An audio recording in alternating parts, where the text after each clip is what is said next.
حکیم بابر جو ہیں उनको सामने बैठक में बिठा दिया जाता है। वहाँ पर तकरीबन सफदर के कोई और दोस्त भी मौजूद थे।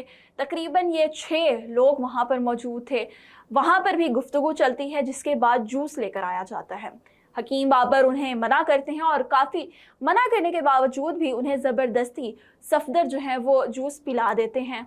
वो मना करते हैं कि मैं ऐसे प्रोसेस्ड और मैन्युफैक्चर्ड जो चीज़ें हैं, जो जूस हैं, नहीं खाता पीता, लेकिन फिर भी उन्हें वो ज़बरदस्ती जूस पिला दिया जाता है, जिसके बाद वो थोड़ा सा जूस पीते हैं और उनका सर चकराने लग जाता है। अब वो कमरे से बाहर निकलते हैं ताकि मैं फ़्रेश एयर ले सकूं। अब वो जब फ्रेश हवा के लिए बाहर आते हैं तो उनका सर ज़्यादा चकराने लग जाता है और उनको महसूस होता है कि शायद जूस में कुछ मिलाया हुआ था।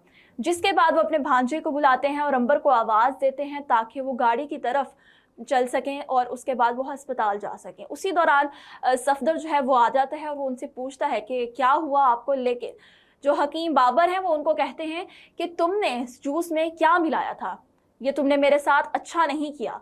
लेकिन वो उसे अस्पताल लेकर जाना चाहते थे, लेकिन हकीम साहब ने मना कर दिया और अपने भांजे और बीवी को लेकर तहसील हेडक्वार्टर अस्पताल चले गए। जैसे ही वो सिविल अस्पताल जाते हैं तो वहाँ पर उन्हें अस्पताल का अमला कहता है कि ये पुलिस केस है, तो आप पहले पुलिस को इन्फॉर्म करें, बयान दें।